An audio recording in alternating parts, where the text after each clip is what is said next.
There's never been a better time than now to stop what you're doing and tune in to Straight Up, TAB Radio's weekly podcast that will guide you through the difficult journey that is the punt. Whether it be racing or sport, the Straight Up team has your back. Now, from the studios of TAB Radio, welcome to Straight Up. Ah, yes, our man's back from Esperance. Rylie Morgan, have a look at you. You're in Japan one day, Esperance the next. Nice to have you in the studio. How are you, Mart? Oh, holding the place together. How about yourself? Yeah, I'll just pop in every now and then. Life's good. You snowboarded to the stars. You're representing and managing jockeys that are just riding winners everywhere. You and Heaton. It's quite the change-up. The skin hadn't seen any sunlight for a week. Then you got a 40 at Esperance. Then you go down to Esperance and there's no ozone layer to be seen, and it's 40 degrees. So yeah, that old one, Esperance and Albany. But tell us, was it a great day? What a day! It's a brilliant day, isn't it? Massive crowd on course. The bars were under the pump, Mart. There wasn't much left at about the halfway point of proceedings down there. The Kalgoorlie Punters and Drinkers Club were. Oh, that's a ripping place to be. Their function looked like a lot of fun, Yeah. Marty. I was a Were bit you in jealous. Oh, I wasn't wandering around with one of those big, Larry red wristbands you needed to get yourself into the. Should have texted me. I could have the function, but could have got you in there. Scooter Dunstan was wandering around. The great man had a chat to him. He's actually just put his little holiday home on the market down there in Esperance, I believe. Yeah. So potentially a nice little opportunity for someone to buy a house in a very nice part of the world. Too expensive for you or I, though, Mart. Maybe not you, maybe for me. EBTC, they do a terrific job. They've got another meeting to come too. So we'll be talking about that a little later on. McGuane gets past Brown. They're lifting the pies. They can sense it. McGuane's had 5 bounces. Nearly get another one. Round he goes. In he goes to an open goal. Mickey McGuane, goal of the year. Mick McGuane joins us on Straight Up for this AFL preview thanks to Dankz Furniture. You won't see better than that. With 6 local stores in the metro area, there's one near you. Very good afternoon, Mick. G'day, Marty. G'day, Rylie. How are you, Mickey? Yeah, really well, thanks. Can't wait for tomorrow night's game to get underway. It's been an interesting couple of days, hasn't it? Just, Mick, when we play that intro, does your mind just flash back every now and then to selling the dummy after the 6th and just lining up? It must take you back, mustn't it? Yeah, a little bit. Like, you sort of move on, Marty, to be honest. It's a long time ago. Yeah, it's a long time ago. Couldn't do it now, let me tell you. But, sometimes you're at a pub or having a few beers and a counter meal and someone pops up and says, how you going? And they were there that day and all that sort of stuff. Yeah. Well, sort of try to revisit. They asked what was going through your mind at the time and how did it all eventuate, all that sort of stuff in real time. It's been an interesting week, that's for sure. Up at AFL House, I do think common sense has prevailed, and while we don't get to enjoy as many games as initially planned for on this opening round weekend, Mickey, very much looking forward to this opening game of the home and away season tomorrow night. Sydney Swans taking on the Hawks. It's going to be a beauty and the beginning of the Dean Cox era at the Swans as well. Yeah, really looking forward to it, to see, one, how he fits in, whether it's a seamless transition. We know Johnny Longmire was a staple diet there for Sydney for over a decade and done a remarkable job with the amount of times he got his team into the pointy end of the year. New coach, subtle changes, no doubt, positional changes possibly, and the psychological scarring from what was a disappointing grand final last year when they lost by 10 goals. We'll find out a lot about the mental resilience of the group, and we know that they've physically done the work, but it's okay doing the work when you haven't got an opposition to contend with. And they're going to come up against the Hawthorn that's got a couple of really good players to their defensive area in Barras and Battle. Where does that leave Sicily? Without Deere and Lewis, does he start forward or move forward? No, Frost will probably be picked as well. And then the last time these two teams played was in round 7 last year, and it was Sydney to kick the first 6 before Hawthorn knew what day it was, and they went on to win by 76 points. So the result here, either way, could determine how long how long ago that result was, and can we see the improvement of Hawthorn, who started 0-5 last year, and they don't want to give away starts like they did, even though they gained momentum late last year, and they'll probably arguably the form team of the competition going into September in 2024. So the money had come for Hawthorn. They'd straightened this up, and just in the last few hours, it's come back for Sydney. So let's track it. It was $1.81 Sydney Hawthorn $2. It got to $1.85 each or two yesterday, and now the money's just come back for Hawthorn the money's just come back from Sydney, with Hawthorn going back out to $1.96. And just before we touch on those markets as well, Mick, those final teams have also been, they've dropped for tomorrow night's game. Brodie Grundy and also Tom Papley, who are under fitness clouds, have both been passed fit to start there tomorrow night, so they'll both take their places. And Jack Gunston is out for the Hawks, which does leave them very light on in terms of targets in that front half for the Hawks, Mick. Yeah, and that's why I think Sicily might start the game forward if Frost does play, unless they're going to throw a bit of a curveball by playing someone else forward that I really can't identify as a natural forward who can mark it and convert. They're heavily reliant on those small forwards, as we know, to hit the scoreboard. They certainly know how to if given the chance. So it's going to be an intriguing game first up, and it'll be an effort-based result. There's no question about that. And it translates back to the days where you've done your pre-season, you're looking for that first brick on the wall to get that first win, to sort of have faith in what you've been training for over a 4-month period, and now you put it all on display, say, tomorrow night in Sydney or Hawthorn situation, and obviously GWS and Collingwood on Sunday. So as much as we thought we'd have 4 games in opening round, we've got 2 left. And we must feel for the people of Brisbane, of course, with what's about to occur, and let's hope it's not tragic. But in saying that, there's 2 other games of footy that all eyes will be on.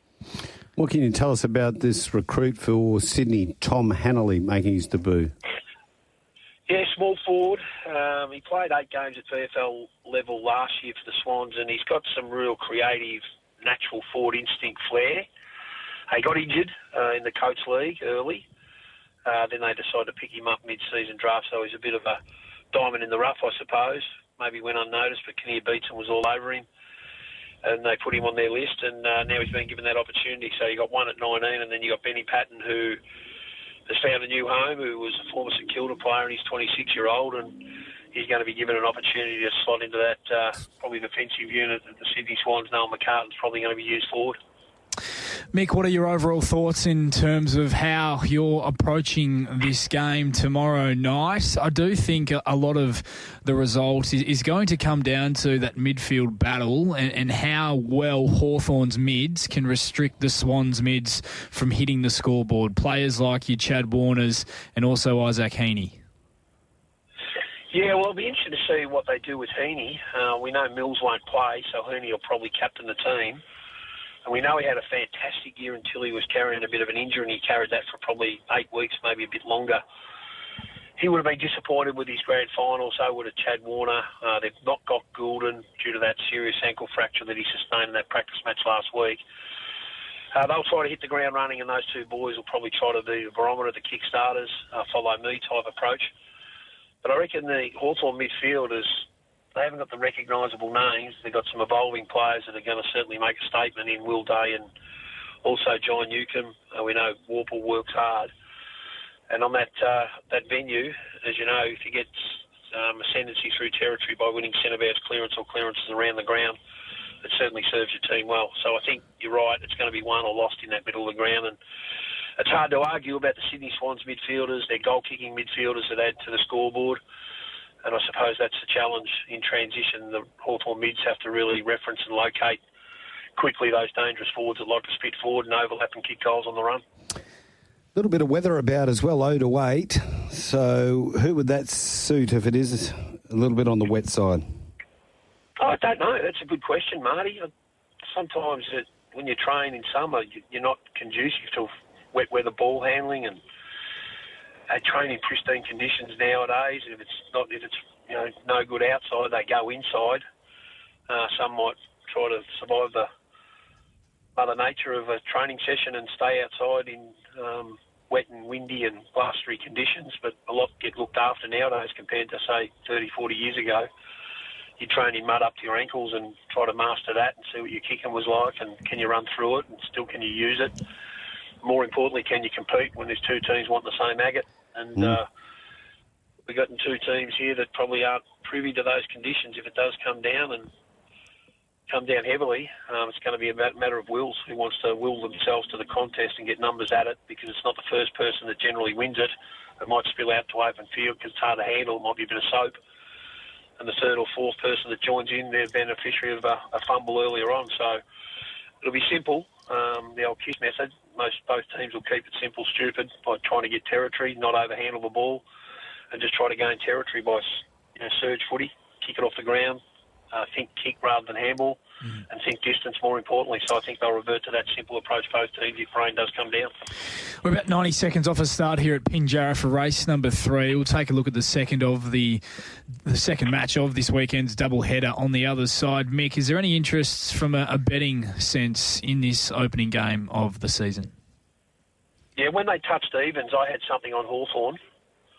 I thought they were the value of the two teams, first up. I think Hawthorn can win the flag, and they have to put themselves in the frame early. And I thought from a novelties bet types, I thought Matt Roberts could be a 20-plus player. He's going to be a good player, this kid. They give him the footy. They want him kicking the ball. I reckon Warner will respond strongly with 20-plus, and I don't think Hawthorn have got a player that could probably nullify his influence to tag him, so I'd be looking at him. Sicily, depends where he plays. If we knew that he was going back, he'd be 20-plus, but if he stays forward, that might be a point of difference where he mightn't get that number, so tread warily there. And now that Papley's playing, knowing how energetic he is and he'd want to hit the scoreboard after a disappointing grand final, I'd be putting him in to kick a goal as well. So maybe Hawthorn at the value win head-to-head. But those four guys, if Sicily plays back, I'd be putting them in a multi, and that'll give you about 5-2 your money, which I think is value.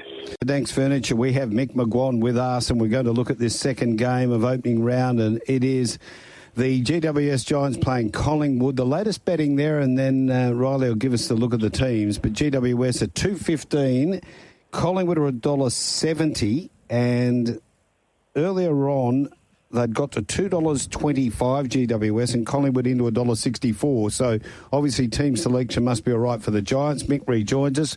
Mick, what do you think so far about this match?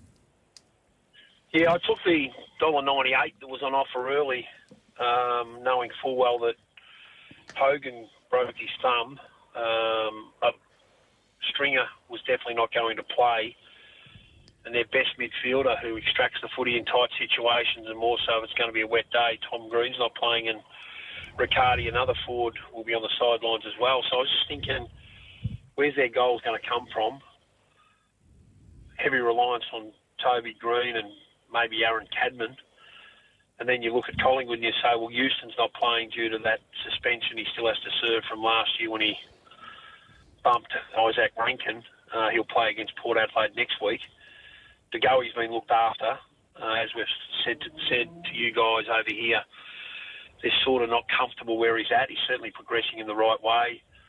He clearly couldn't reach the speeds that they know he can, and last year he was on one cylinder. They try to get him back to being a four-cylinder player with that explosive nature of the way he plays. It'll be really interesting to see what does transpire in this game, particularly if the rain does come down. It's going to be a bash and crash type, and when you look at the extended squads, there's a lot of lightly framed boys in the GWS extended bench, and then you got some experienced campaigners at Collingwood with Sidebottom, Elliott, Membry. If they do become really wet, Ned Long, the big frame midfielder, might come in to be a bigger body and a strong body around the ball. So it'll be really interesting to see what they do when it comes to finality of both teams. I think there's a few challenges GWS are going to have to overcome in particularly these opening 4 or 5 weeks of the season, Mick, with that big absence of Tom Green through that midfield. He's that player for them that goes in, he wins a contested footy at the source, he's a clearance beast, and he's the guy that gets it out and distributes it to players like Kelly, Callaghan, Cornelio, and even those half-back runners they've got, Lockie Whitfield and Lockie Ash. Not having him in there, I think they're going to really feel that effect over these opening few weeks, and we could see a scenario where GWS are really up against it after 5 rounds. Yeah, I think they've got to try to stabilise that area of the ground as best they can, particularly against Collingwood's midfield. What do I mean by that? I think Callum Ward has to go inside from outside, be that battering ram that we know he's universally respected the way he plays. And I think if I'm Adam Kingsley, I'm seriously thinking about Toby Bedford getting a defensive role and a real shutdown role against Nick Dacos, because they can ill afford to let Nick Dacos get 35 plus in space, irrespective whether it's wet or dry. He'll just do too much damage, and I think Bedford could be the one to really stifle that matchup. I can't think of anyone else, but I'd be certainly entertaining a real lockdown job on Nick Dacos, the Brownlow medalist, or favourite for the Brownlow this year. And then you look at their forwards and you think, well, Keith will be the relief ruck to chop out Briggs, and you'd think Brown might be a replacement to come in as another go-forward target for the GWS team to complement Cadman. So you're right, Tom Green is such an important player. He's their best midfielder, knowing full well that Kelly probably prefers it a little bit outside. Ward's not getting younger. Green plays forward, goes into centre bounces every now and then. But they'll miss Tom Green enormously in that team. There's no doubt about that. So the weather forecast is cloudy, very high chance of rain, heavy falls possible, winds 20 to 30 easterly, but possible rainfall 9 to 70 mil. So if it does arrive, it's going to be a quagmire out there, you'd think. Oh, absolutely. It'll be a piece of soap. That's when you've got to be smart. If you know the weather's going to go like that, I'd be certainly entertaining the unders. And that might be under 165.5, and the $1.88 could become a really smart bet, knowing full well that if it becomes what you say it is, it's going to be hard to kick. Two teams going to kick 85 points, probably not. And they have to do that to get over. So where's the goals going to come from? They're going to be manufactured. It's going to be free kicks. Is there going to be many marks taken in front of the ball for both teams, even though Collingwood's got McStay, Myercheck and Membry probably playing that one team? You'd think it's going to be very difficult to score if they're going to get 70 mils of rain. It'll replicate a bit of a lake unless they've got fantastic drainage. I like your thinking, Mick. That could prove to be very good value, Marty, if that is the case with the weather forecast and we do get a lot of rain prior to bounce down on Sunday. Is there anywhere else we're going for a betting play in the final of this weekend's doubleheader? No, as I said, I've taken the what I think is good odds Collingwood based on who's out for GWS. I think that was overs. Now I think it's tightened right up on the back of that, the public knowing that those guys were out. And I also think that if the rain does come, you don't have to bet early. There's no rule in that. I'll be certainly waiting just before bounce down. And if it does become extremely wet and it looks like it's going to be consistent, I'll be certainly entertaining the unders as a better of the round, because I think both teams will really struggle to kick over that margin that we spoke about. Hey, Mick, just before we have a look at some tips for the trots today, Miracle Mile on Saturday night. Your thoughts there? The best horse in Australia goes around as far as I'm concerned, Leap to Fame. We know Swayze is a star, but I think the barrier draw hasn't been kind to it, particularly if Bulletproof Boy, the emergency from barrier 1, is scratched, and at this stage it looks like not running. And if that's the case, Swayze goes to 2, barrier 1, even though it'll wear saddlecloth number 2. Don Hugo will look for the front. I think Tack McLeod for Anthony Butt will charge the gate. And that'll probably cart Leap to Fame across. I think Catch a Wave is better driven with a sit and finish off. We know it's a good horse doing that. And if Leap to Fame happens to find an angle where he can be in front of Swayze to the winning post or just out of the home straight the first time, I think Leap to Fame's clearly the best horse, and it should be winning the Miracle Mile. What does Captain Ravishing do? We know in previous hands, now it's a Grimson camp, it can show some gate speed, but does it finish its race off? We know it was terrific last week, first up for the new stable. But I'm not sure what Jack Callahan will do. I think he'll drive it conservatively so he can finish it off. And if there is fireworks, he could be a roughie because it went super last week. Terrific race that Miracle Mile is going to be on Saturday night. Leap to Fame, your current favourite with Tab Touch at $2.15 on the fixed board. Mix on top selection as well. Mick, before we let you go, we know you do need to get away. Is there any winners for our listeners at the Ballarat Trots this evening? It's a pretty difficult affair tonight. Hard races, plenty of depth in them, value. In race 2 on the program, I reckon there's a couple of horses taking up far too much percentage. So I've backed 3 horses in this race, Riley. I've had Something Each One, number 2 at 100 to 1. Quick decision. I'm not let Nick go around at those odds without me not having something on it. It'll clearly outrun its odds for Nicholas O'Connor. It's going better than its figure form suggests. I reckon number 4's got a live chance for Charlie Mazzotti. It's around the $8 mark. And even Royal Saxon's probably my top pick, but has got Lauren White. Good trailing draw. I think it'll be hard to beat. Numbers 10, 11 and also 7, I think they're taking up far too much percentage, and it allows us to back 3 in that race. Race 3, I want to be on number 1 each way at $6.50. I think it's got terrific value. First up for Stephen Clark. His stable's going really well over here. Regan Clark, his daughter, goes around and drives it. So I think it represents terrific odds on an each-way basis. Race 3, number 1. Race 4, I think I've backed 2 horses here. I've backed number 7, Ideal Affair for Jeff Webster. It's $4. I think number 3 will run well, but it's clearly under the odds. That's Sports Charm. And I reckon number 4 represents a bit of value, around $17. Yankee Mojo for Jackie Barker. And in race 6 on the program, I reckon we can leave our listeners with a winner here. If this horse trots all the way, number 8's Immoral. La Volante, it's clearly better than them. And I think if it does everything right, it'll be winning at $4. It's terrific value. Race 6, number 8, terrific value there, La Volante at Ballarat. We'll revisit those selections on the other side of this race at Pakenham. Mick, thanks very much for joining us once again on Straight Up this Thursday. Looking forward to opening round getting underway. We'll do it again next week, courtesy of Dankz Furniture. Good on you, fellas. Enjoy. Yes.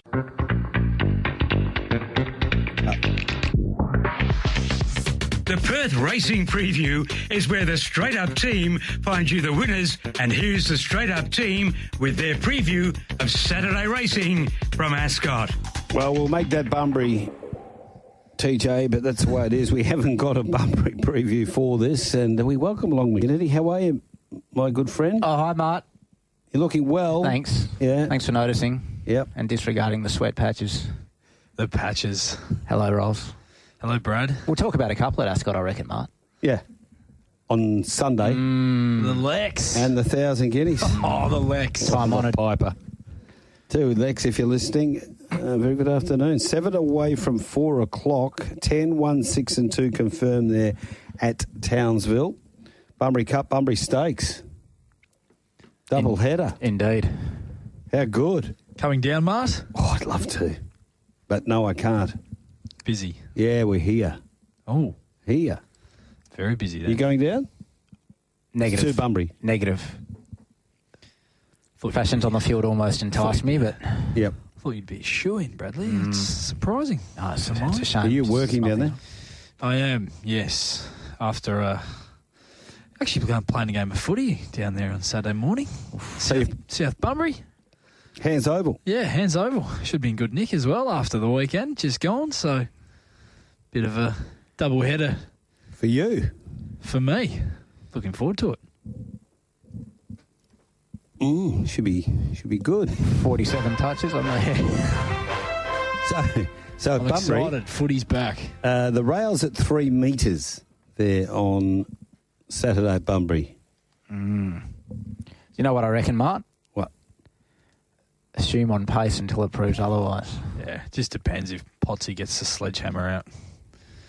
But we'll fair pad. Does a ripping job, Potsy. We'll The go great in man. with the indication that it's going to be a fair surface, Mart, for all involved.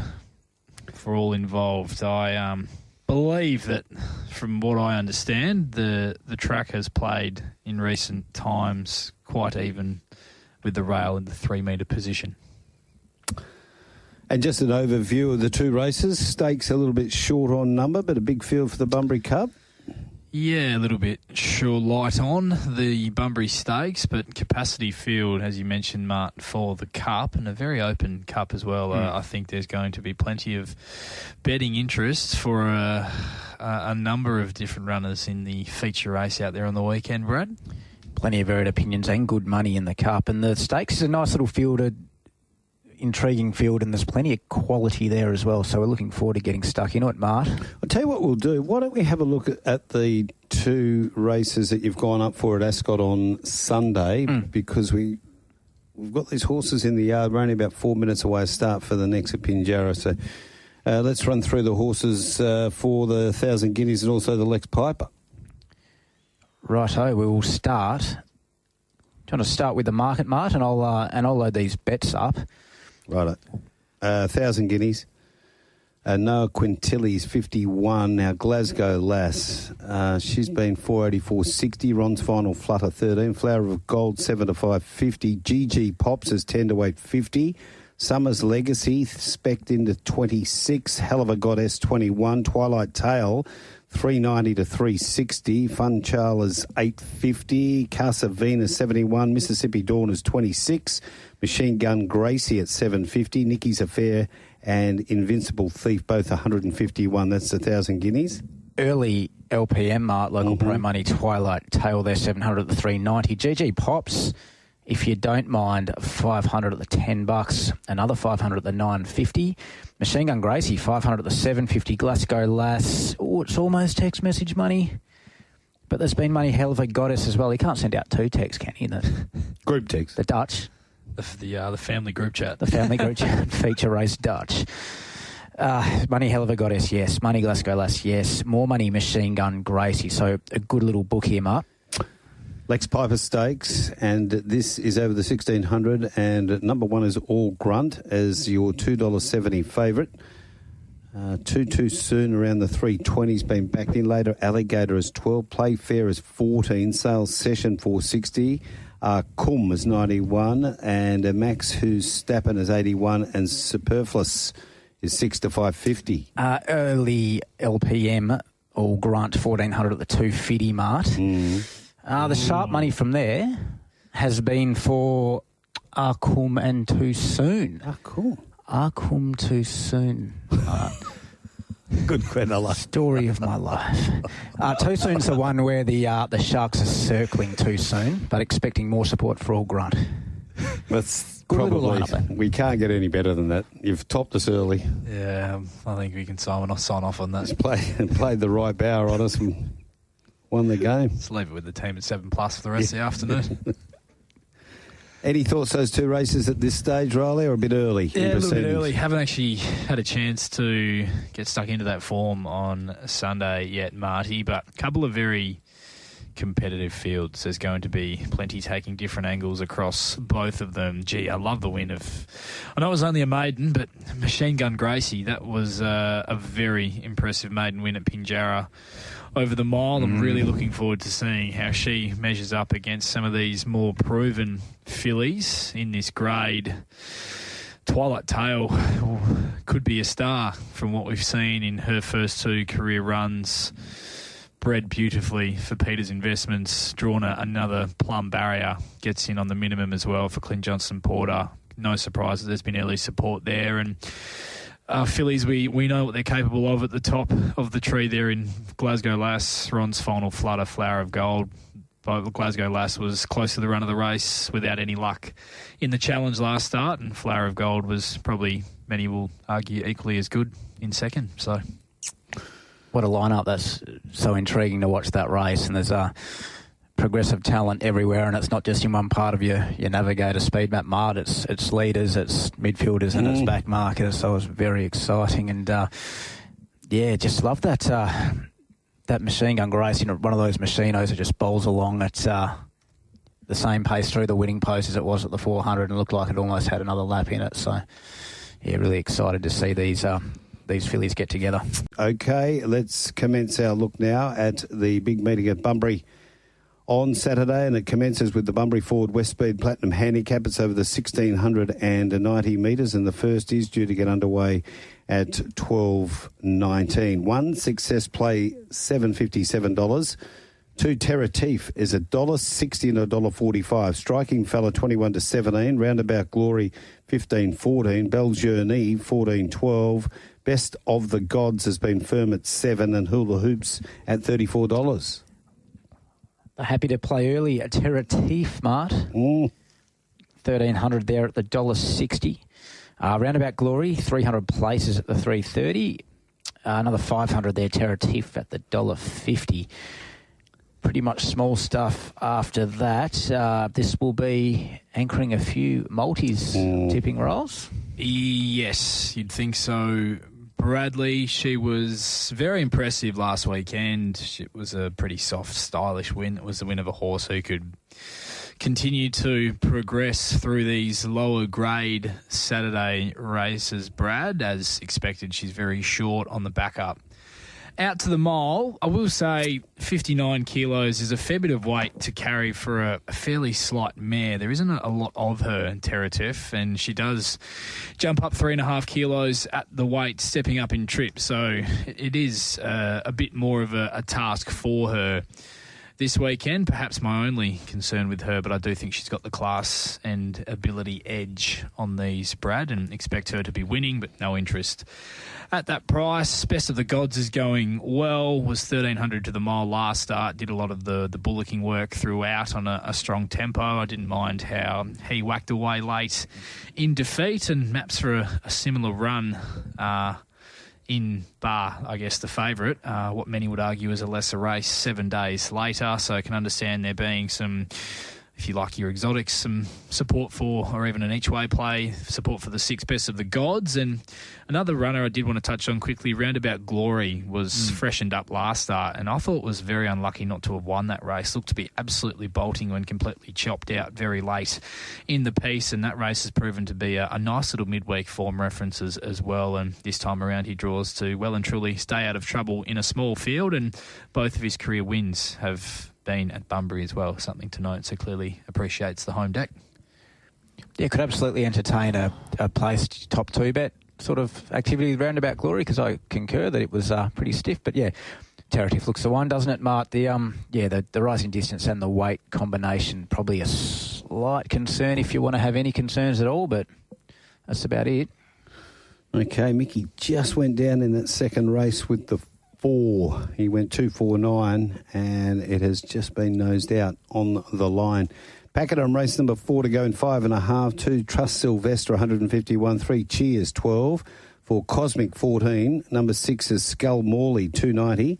7 Chorzette 950. 8 Clavellas 11. Number 9 is Gig and Buck at $8. 10 Mollify 280 from 5 for Zach Spain. 11 Moonlight Romance at 13. And 13 Hey Tsuru 154. Damien Lane is riding Scullmore Lee here. It's $3.90 into $2.90 after he's ridden the first 3 on the card at Pakenham. Race 2 at Bunbury on Saturdays. The Bunbury Brighter Handicap over the 1,690 metres. And start time here is 12:54. 1 Filthy Habits, $5.50 into $4.60. 2 Here for Checks has been firm at $3. 3 Big Day On It, $14. 4 What a Prince, $31. 5 Above the Peg, $4. 6 Manavendra, $7.50 into $4.60. Forever Dreaming is $9.50 and Red Dwarf, $41. I had to. Here for Checks, 400 wins at the 260. Manavendra, 300 at the 750. Here we go. Another 200 there at the 7. So we have LPM, Local Pro Money, and a bit of Eastern States Pro Money as well there. Manavendra. Filthy Habits, Mart. Your old pal. Got a few. Stable name. Got some sharp local and Eastern States Pro First Money up. there. Yeah, a bit of a concern for mine too, but there's a few keen, so... Oh, no, I like it first up. Who we know? There we go. Blinkers off, though. That's tricky, isn't it? Wow. Winkers again. Always appreciate you telling me how you like it, Martin. So there's 300 there at the 5, another 300 at the 480, another 300 at the 480. Above the Peg, 500 at the $4. Lane Train on the back up at Bunbury rolls. Yep, danger. Toot toot. That's about it. Yeah, tricky race for mine, Bradley. I love Filthy Habits. He's just a tough on-speed commodity, isn't he, Mart? Resumes here off the back of a couple of trial wins. He did take a few runs to come up last preparation. I'm going to suggest that perhaps first up mile here, blinkers off. With the 60 kilos on his back, he might just need this one and maybe another one as he builds into his campaign, but have plenty of respect for the kind of horse that he is. Above the peg is the real watch runner. No surprise there. He loves the 7-day backup. He's run some cracking races, arguably career best races off the backup. In his career, he's going to find this a lot easier than both races he's contested since joining Michael Lane. He was beaten 2.5 lengths by Captain Pluto at Pinjarra. On Magic Millions Day, ran last, beaten 4 lengths last weekend when very flat in a similar race behind Fluoro Neuro. I'd suggest this race is probably 2, maybe 3 lengths easier than that event he contested last weekend. Gets Chris Parnham on board and gets to his new home track on the backup. You only need to go back 3 starts ago, Brad, and he was beaten under a length by Sensational over the mile in 72 plus company. So he does look very well placed. He's the way I've gone from a tipping perspective, but no interest in the race for me. And there's a case to be made for Manavendra as well, who has beaten home above the peg in both of his runs this preparation and was probably unlucky not to have beaten him by a little bit more first up at Pinjarra as well, and maps to lob in a very similar position in running with Clint Johnson Porter jumping on board as well. Yeah, very trappy race for mine rolls. Filthy Habits first up, always a query about how screwed down they might be. Here for checks, you'd be backing it to win 2 in a row. Above the peg. Had a think last weekend as well. Yeah, above the peg. Yeah, looks like a target race form's been just okay, but does tick a few boxes. Manavendra might be looking for the 2,000 by now. Not really sure. Forever Dreaming sort of seemed to have gone off a little bit, so a bit trappy for mine, Mart. Yeah, it's a trap. I was listening to, a little while ago now, an interview with, it was either one of the boys, Dan or Ben, and they suggested that perhaps Manavendra may even be a bit better suited over these middle distances as opposed to being a genuine out-and-out stayer. Yep. So you can understand why off his first couple of runs there's been a bit of support there at the odds. Okay, so nothing in the book either after the first 2 races. We go to race 3, City and Regional Fuels Handicap over the 1,400. Get your bets on at Pakenham. We're a couple of minutes off. And Fluoro Neuro on the back up at $2.70. Influencing at $4.60. A Material Witness spec'd into 15. Money for Yarralea, 7 to 6. Heskett is 16 into 12. Without Reg at 8.50 and Brimstone at 5.50. Mart. Fluoro Neuro, 500 at the 270. Brimstone, this is the one a couple did like early, including 450 there at the 5.50 and also a nice bit of 400 there at the 4.80. We've got the race number 3 at Bunbury on Saturday, and this is the City and Regional Fuels Handicap. Favourite is Fluoro Neuro at 270. Riley's going to find us a winner. I will, Marty, hopefully, once I get my mic turned on. Fluoro Neuro, he's airborne at the moment. He's showing consistency that he previously probably hasn't in his career to date. Brad, he's put 2 wins in a line, sitting closer. There have been races run at pedestrian tempos, I will say that, and he has been able to utilise that turn of foot that he's got. It's interesting to see how he does handle it here if there is a bit more tempo in the race, which I think there looks like there may be. There could be with the engagement of William Pike aboard Influencing drawn 1. Material Witness we know is an on-speed runner drawn in 3, and I do think he's likely to settle a fair way further back than he has in his recent starts, but this is what many would argue a weaker race than the one he put away 7 days ago once they get to Saturday. Brad, I just think he's well enough found at the price, given a few queries around the map for him and potentially the setup here this time around with that additional weight that he's got to carry on his back as well.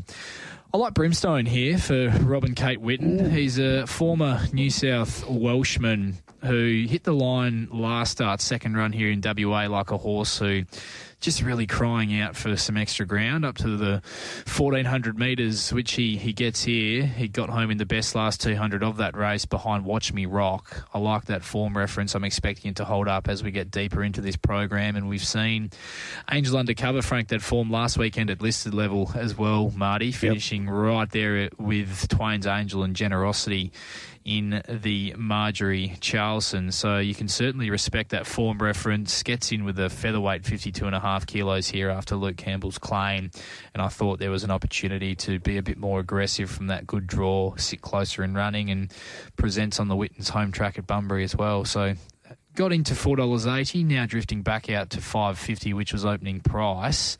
Happy to have something on Broomstone here in race number 3, Brad. Me too. Our $7.50 around the traps, that'll be...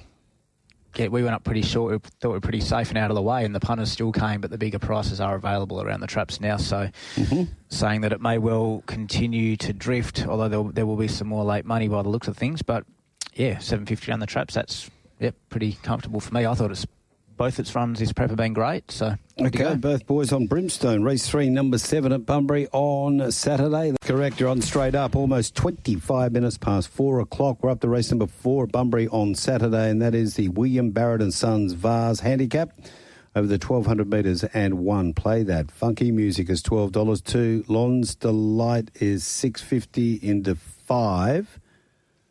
Number 3, Miss Flirtatious, $7.50. 4, Just St James, $3.10 to $2.70. 5, Cessation is around $2.90. 6, Bellini Miss at $19. 7, Mini Winnie, $51. And 8, Split Jete at $51. Good start to the book, Bart, because we lay Cessation at the $3, $600 there at the $3. We laid Just St James, $1,000 at the $3. Another 600 Just St James at the 270. 500 Lons to lead at the 550. Those 3 are very much dominating the hold to the extent of every other runner. To the exclusion of every other runner, sorry.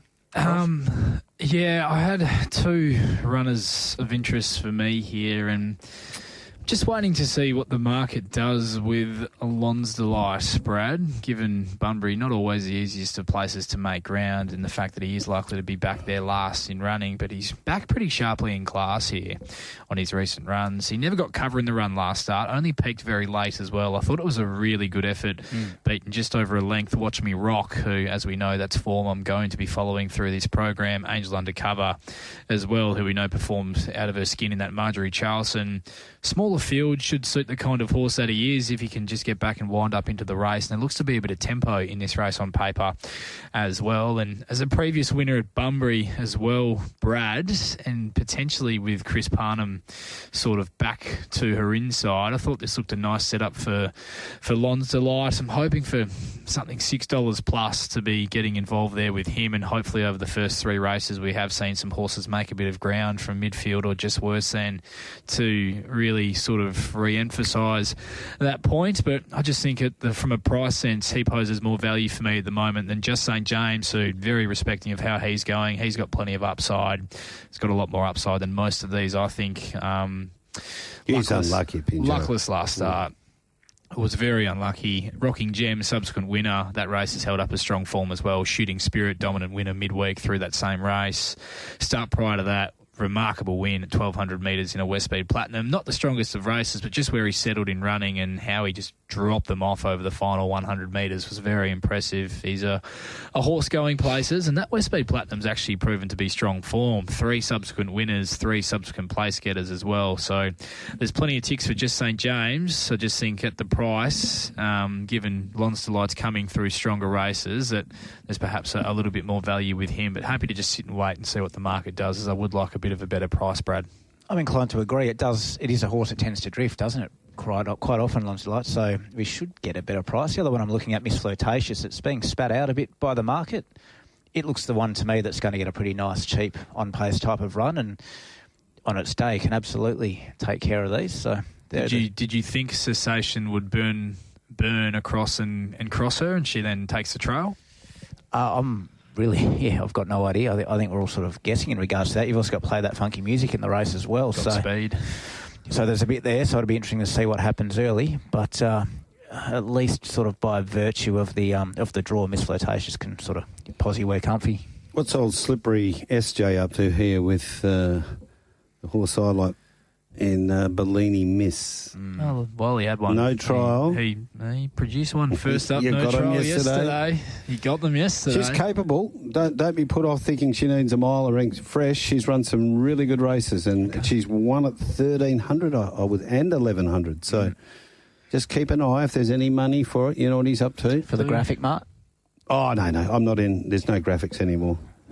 No, not that I tipped 4 out of 5 one day and they left me. They gave me 3 that I never tipped unplaced. Yeah, so right. She's a nice horse. 4 out of 5. Yeah. 4 out of 5, Mark. 4 out of 5, yeah. Where's that?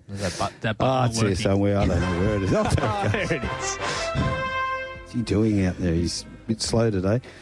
So no tip, anyone? No, not at this stage, but Lon's Delight, the runner of interest for me. Price.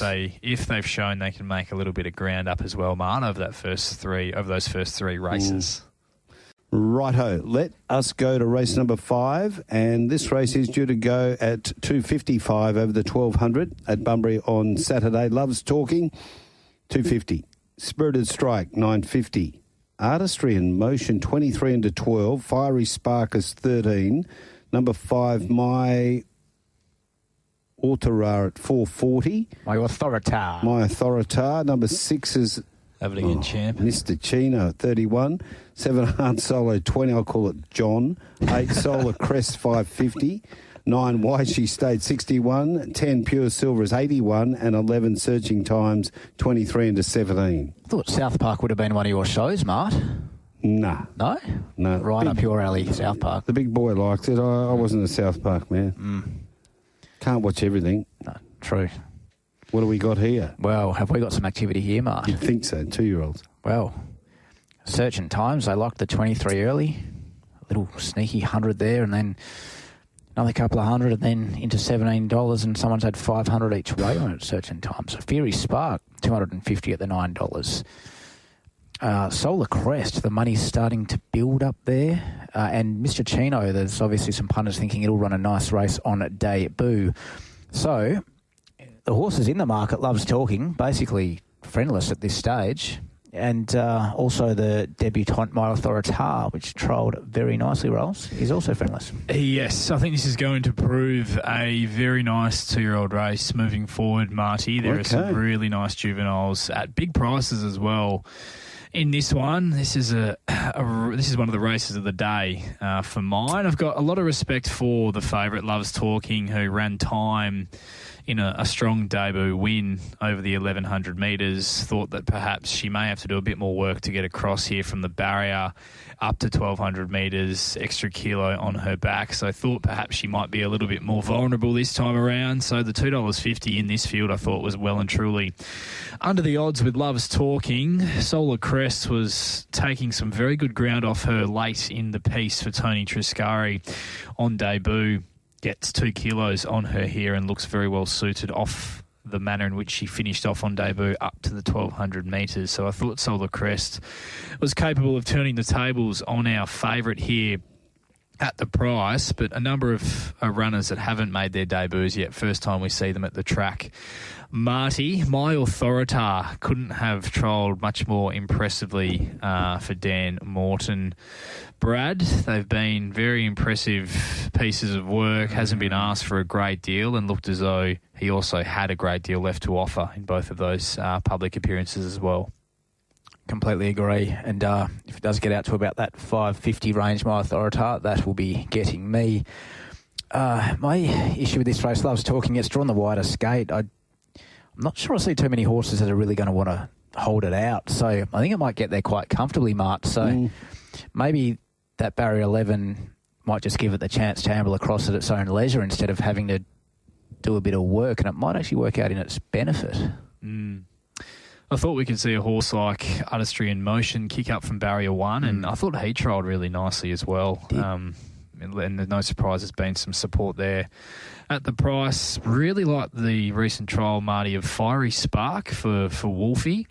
Ollie Kirk. He's an Ollie Kirk, and they've really hit the ground running, as we know. Has a bit of a tricky barrier to work with, but just his work late under light riding extended really nicely over the 1,000 metres. I think 1,200 metres a really nice kick-off point for him, and he could be a really nice horse. I thought it was a really impressive trial. $13 is a big price, and also obviously Search and Times brings intrigue on debut. Full sister to Search and Rocks, has trialled really well letting in.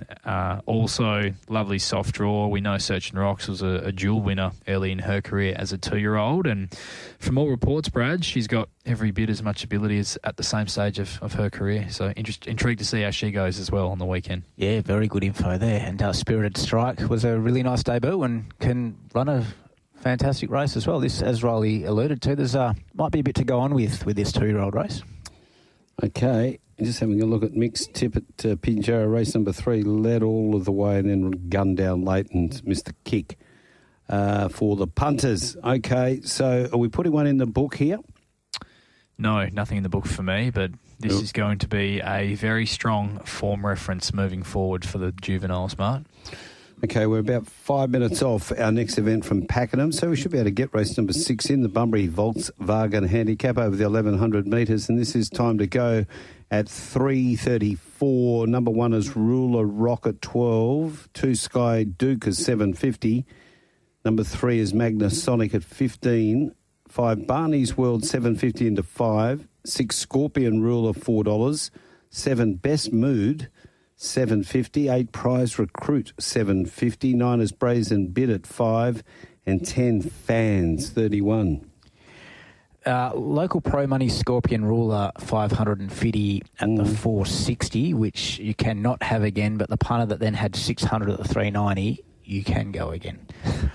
Brazen Bid, a couple of $500 bets there at the 550.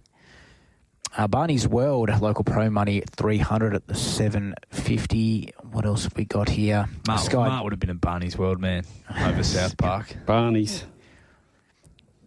No.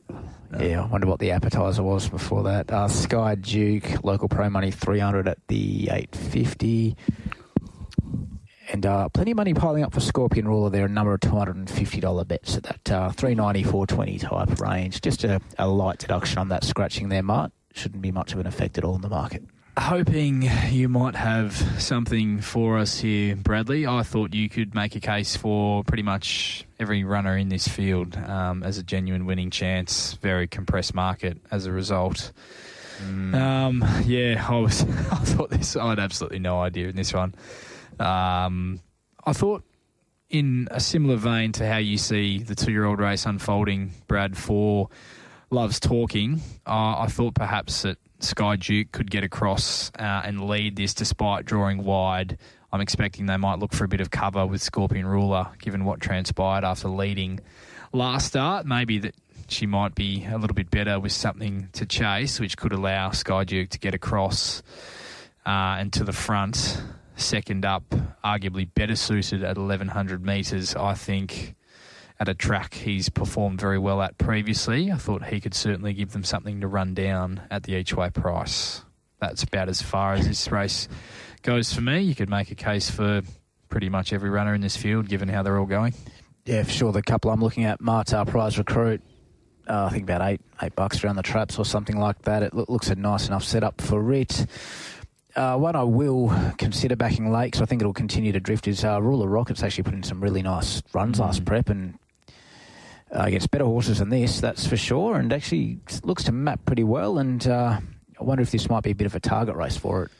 Well, if he replicates his run 2 starts ago, he was beaten a length, Angel Undercover, beat home Rissoles and King Salute on that occasion after parking deep throughout, he'd be winning this race, but he's a very difficult horse to catch, Ruler Rocket. Not entirely convinced he's an apprentice's horse either. He does have his quirks. Oh, he's got some tricks, yeah. And Brazen Bid's an interesting runner. Another of SJ's that's been freshened up after a disappointing run at 14 last start. Back to 1,100 metres here, and the start prior to last start, over 1,100 metres, was the best closer of the race into third, only a length adrift of London's Image. So you have to be respecting of that form. We spoke to Mickey G yesterday on Drive, and he gave best mood.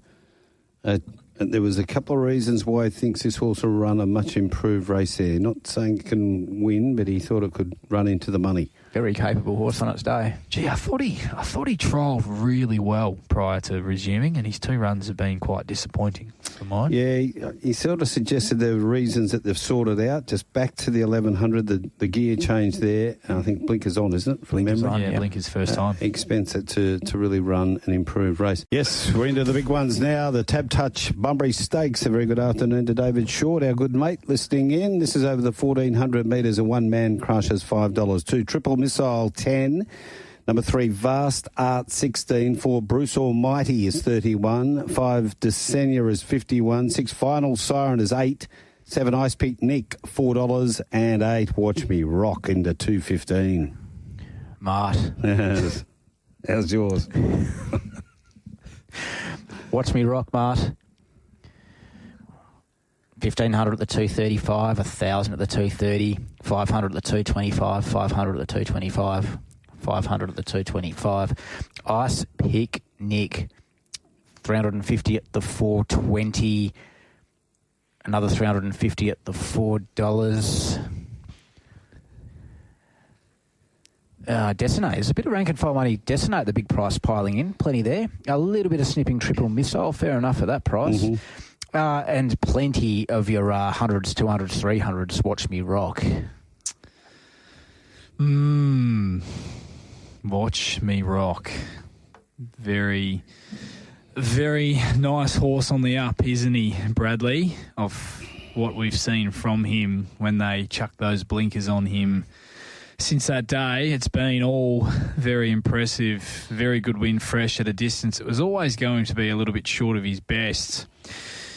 To be honest, he looks a horse that could be lining up in a railway in November in the manner in which he's been winning and the progression that he's on. You go back to the carnival, and Brad, I know you were there with me that day. That win over the mile in November, it would have been the week before the railway. That was as dominant a win as you'll see. The horse was in front with 200 metres to go, and Pike had not moved a muscle on him.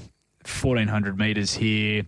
Should get a lovely run for Pike from the barrier. Drops 4.5 kilos off his back down to the minimum. I do think there's obviously enough quality in this field to be respecting of, but I think he's the one on the up who's still only getting better and improving. And that's the way I'll be going. I've got a lot of respect for Ice Pick Nick. I thought he was huge in that Pinjarra Classic last start. Not concerned about his 1,400 metre record. He's been very stiff in his last 2 runs. Over the distance, Final Siren fought on really well in that same race, and Triple Missile, another very good return. Not given much of a chance from where he settled in the run, Brad, but he's just not showing a lot of gate speed at this stage of his career. Unfortunately, Triple Missile, I think he's likely to end up in the second half of the field once again, and I'm expecting Watch Me Rock to measure up in this company. Yeah, tough to argue. Triple Missile, yeah, as you said, it was just 100 metres after the start. It was game over for it, wasn't it? You can't win from that spot at Pinge. Final Siren was a really nice run. I reckon it would have probably won that race if it chose to lead. And you've got a horse like Vast Dart that's looking for this 1,400 and maybe even longer now, so it can run a really nice race as well. Last week, Nick, the money's there. Watch Me Rock. Well, the money's always there, so just great race. Excited to have a look. Maybe a little sneaky bet, Triple Missile, maybe each way or something like that. Small field, but quality field, isn't it? Yeah. It is. And just on that point you make there regarding Final Siren, obviously Man Crush drawn 4, a horse we know has done a lot of his work through his career leading. Is he just your lead by default here, or could you see a scenario where there's a lot of pressure from those 2 horses drawn the outside, Final Siren, Bruce Almighty even, and Final Siren gets across Man Crush? Yeah, it'll be interesting. They'll probably... Yeah, it'll be interesting. It's very hard to have a firm opinion on what might happen there because tactics change sort of race after race, don't they, Mart? If I'm Rebecca Bayliss, I'm saying to Lucy, I'd be trying to lead this race. Just lead. Yep, just lead. Get across Man Crush, who's not always the most sure thing out of the barriers in terms of stepping cleanly. I would be saying just lead on this horse. Up to the 1400, you might think Man Crush would be a little maybe quieter out just to try and get to settle very early because the 1400 might be right at the end of his distance range. Okay, that is the Tab Touch Bunbury Stakes. We're about 3.5 off our next at Pinjarra. We'll give you an update there, but we've got to sort a few things out here. Duppy, he's got the $100 Tab Touch voucher. Peter O'Neill sorted that out. In the account? In the account. Well, it'd be gone by now, so... Good on you, Dup, if you're listening. And the Mauler sent the mail and he said, any chance of reading it out. So here we go for the Mauler fans. He's been in terrific form. Wow. He must be... He's plagiarising someone, I think. Race 1, number 2, Terratif. Bit of value there. Race 2, number 2 here for checks. 3, 1, Fluoro Neuro. He seems to be aligned to that Williams stable. 4... 5, Cessation. Race 5, number 2, Spirited Strike. Race 6, number 9, Brazen Bid. 7, 8, Watch Me Rock. 8, 6, Captain Pluto. That makes... And 9, 2, Eccentric Nature. Fair day for the Williams stable. 6 from 9 for the Williams camp on the weekend. Oh, he's a beauty. The Mauler. But get out there to Morley Mitsubishi and he'll buy your car and then they'll sell it out the back a little bit later on. And then Mart will make 2% on the voiceover. Means we can move on to race number 8. This is the big one at Bunbury on Saturday. It is the Swan Draft. Bunbury Cup over the 2,019 metres. Only they'd been the sponsor back then. 1, Alaskan God, 41. 2, Curramundi, 19. 3, Antique Miss, 550. Number 4, Blazing Away, 31. 5, Red Sun Sensation, 13 into 10. 6, Captain Pluto, 420. 7, Demolished, 21. In from 31. 8 is Fat Roy Slim, 126. 9, Fear the Wind, 26. Spec'd in. 10, Flower in the Wind is 81. 11, I Love You Smile, 23. 12, Magic Whistle is 17. 13, Own the Queen, 650 into 550. 14, Sensational is $6. 15 is So War at 51. 16, We Ra Chew at 23. And the First Emergency Brave Contender is 81. Ooh, nice each way bet early. Fat Roy Slim. What? Yeah, nice each way bet. I think 200 by 800 there at $126. Oh. Might be washing your car on Monday if that gets up. Does need a tub. Do mine as well. Double it up. I'll get my Daisy Dukes off the line. The Mart Morgan double. I can have a chamois in each hand. Polish 2 at once. Own the Queen 1,000 each way at the 550. Look at Big Red over here getting involved in the action. The winning photo. What's going on there? I think he's just stirring them up. Lockie's cracking gags, I think. Flower in the Wind, 500 each way at the $81. Brave Contender, 500 is... Red Sun Sensation, 250 each way at the 13. Own the Queen, another 250 each way, another 200 each way, 200 each way, 200 each way. Antique Miss, 500 and 500 there as well. Captain Pluto, 400. Good betting and plenty of... sharp money early. Demolish at that 30 is a chipping away each way there too. So really nice betting race as you'd expect. Big field, good competitive field, means great punting, Ross. Yeah, 100%, Brad. Not a lot of conviction from me in this one. I found the Detonator a tough form race to assess given the tempo at which it was run at. They were 13 lengths below benchmark to the 1,000. They were just crawling, Marty, and it played into the hands of those horses that settled on the speed. Antique Miss, Red Sun Sensation, Own the Queen. Own the Queen's an interesting runner because while she did have her chance again and she was parked leading on that really slow tempo, we haven't really been afforded the opportunity this preparation to see how much better she might be with some cover, bar her first up run way back over the 1,400 metres. So she's had some really bad luck in her other runs where she hasn't parked over the speed, where we haven't actually seen or been given the opportunity to see the best of her. I'm not with her at the price, but I wouldn't surprise me to see her really jump out of the ground with a bit of cover on the weekend. Sensational couldn't have done a lot more with the tempo of that race. Would have maybe liked to have seen a bit more from him late in that race, Brad, to have completely convinced myself that he's looking for the 2,000 metres, but gets Clint Johnson-Porter on, soft run. There's lots of ticks there. I'm backing one each way. I'm making a good case for Demolish at the big odds, Brad. He went 7 weeks with a trial in between into the Detonator, and I thought his work late was super, as good as any other horse in the race, given he was held up in a pedestrian run race as horses were beginning to wind up into the contest.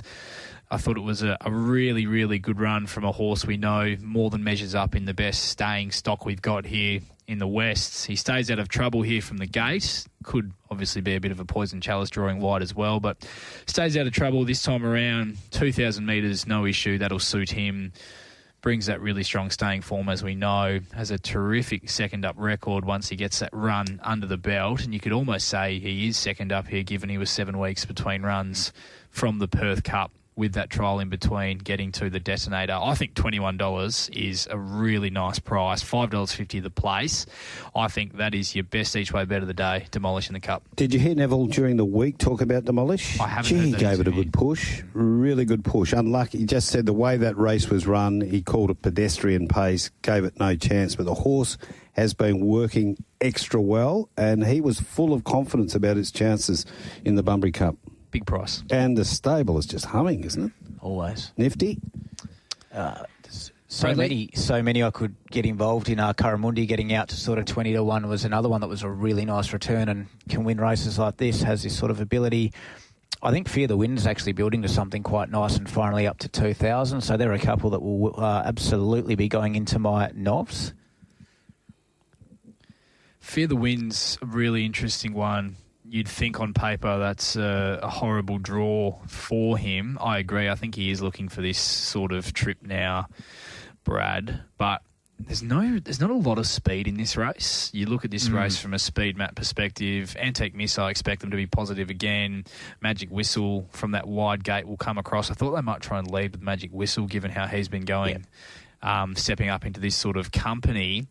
It could just provide a nice opportunity for Lucy to tag Luke Campbell across to try and find a position in that first 4 or 5 runners with Fear the Wind. And I do think if that's the case, without having to tramp deep throughout, then he's certainly far from the worst at that price as well, at that $26 mark with Tab Touch. I think he's certainly value at that price, but a lot of it will come down to what sort of spot Lucy can afford him in running from that barrier. Yeah, I concur, because as soon as Magic Whistle gets to the front, I've got a feeling the brakes are going to go on.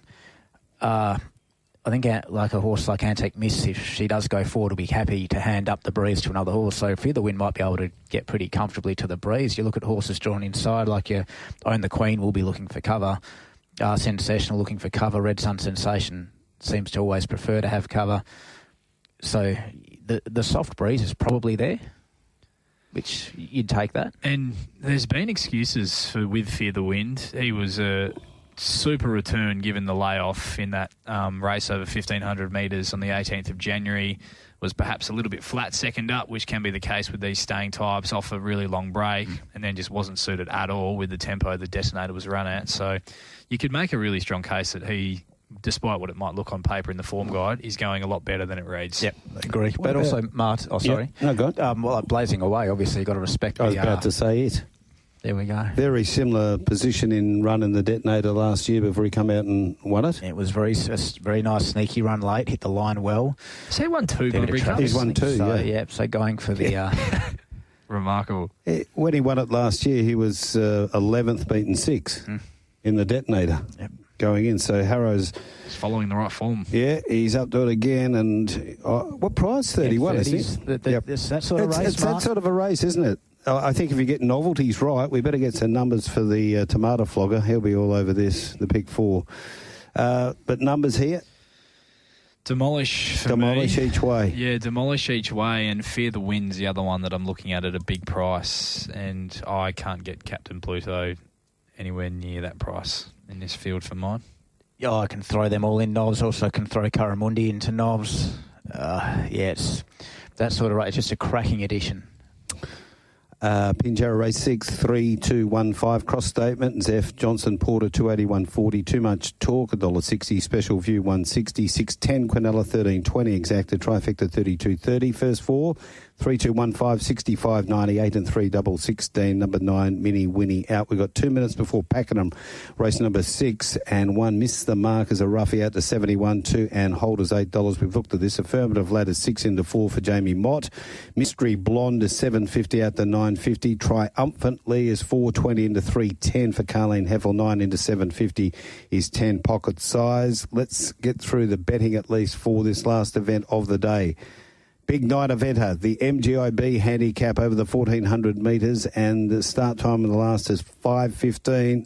They'll be having a rollicking time on the sponsors product there. 1 is out, 2 Eccentric Nature, 2.30. 3 Dug Another Hole, 17. 4 Flying South, 18.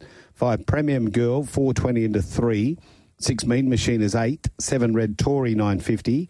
8 Correct Choice is 16. 9 Zach Loves to Fly, 41. And 10 Lieutenant Dunbar is 34. Oh, Mart. 1,500 early, Eccentric Nature at the 240. Shorties. Lieutenant Dunbar, 200 at the $34. Plenty of rank and file money building up Eccentric Nature, and the pros are starting to circle Premium Girl, Mart. And with that stable where there's smoke... There's Indians. 600 at the 420, 500 at the 330, 500 at the 310, 400 at the 310, and plenty more lining up. Premium Gala. Okay, we're into that last event. We've gone through the market. Now we want some winners. Yes, hoping to round out the day with a winner, Mart. Eccentric Nature, I thought, perhaps regressed a little bit last start, stepping up to the 1,500 metres after being a good thing licked the start prior over the 1,200. Yes, he did get the job done, but he really only fell in. He was able to hold off Sail Session, who was an 1,800 metre maiden winner the start prior, dropping back to 1,500, and Cavallo Red, who struggled to win a Class 1. So there is perhaps a little bit of a query around the strength of that form. I do think back to 1,400 metres is going to suit him, but he does carry 3 kilos more now off the back of that win, and is likely to settle last or near enough to last in running. So at the $2.30, he can win.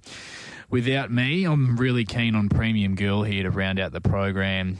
She's a very genuine horse, and with a positive ride, I thought Chris Parnham could push forward to potentially even find the breeze here from the wide draw. DQ'd from 4 races last preparation. She was a dominant winner in this company in a graduation 60+, and gets into this race with a winnable weight here on the weekend. Was able to grind down Gigi Pops first up with a massive gap back to third in the remainder of that field. And Gigi Pops, as we know, Mart, subsequently beaten the nose by Schmoove Mover and Secret Attraction last weekend, who would both certainly start favourites in this, and was fresh without a trial there. And I would think she'd have some improvement to come here second up at what is a much more suitable 1,400 metres, being a previous dominant winner over the mile. So there is a bit for Chris Parnham to have to navigate early doors, but I do think with a positive ride, if he can get to the breeze or somewhere up on speed without being posted deep, I think with his key danger likely last in running, he holds all the aces, and I was happy to make her the best bet on the program to round out the day. Yeah, best bet there. Premium Girl, race 9, number 5. No opinion, me, at the current prices. All right, let's line them up. Your best bets for the program. Best bets for the program, Marty. I think Brad and I are in alignment. Race 3, Brimstone, as he continues to drift in the market. Race 4, waiting for $6 plus, and to have seen them make a bit of ground early doors. But I think Lon's Delight poses a bit of value in race 4, but happy to hold fire on that bet till just for now. Race 7 in the feature, the Bunbury Stakes. Watch Me Rock. I'm expecting him to measure up and win. Race 8, making a good case for Demolish at the each-way price. Yep. I think he's the best value in the Cup. And race 9, Premium Girl. Best bet on the program to round out the day. Coming home with a big flourish. Taking on the Pike in the last punters. Mart. Bradley. Race 3, Brimstone, 750 around the traps. Race 5, My Authorita. If it gets to 550-ish, that'll be getting me. Race 6, I might have a little something on Prize Recruiter around that 850 mark, and I might have a little Save All the Rocket as it continues to drift. And in the stakes, triple missile each way. Happy to invest on it again because last start was a bit of a non-event and it was still a fantastic run. I don't think it could have gone much better, and this looks like an even better setup for it. Yeah, okay, and don't forget those two black type races on Sunday out at Ascot as well. The Lex Piper and also the 1,000 Guineas. Salivating. Been very good today, Bradley, I've got to say that. Oh, thanks. Thanks for coming in. Yeah.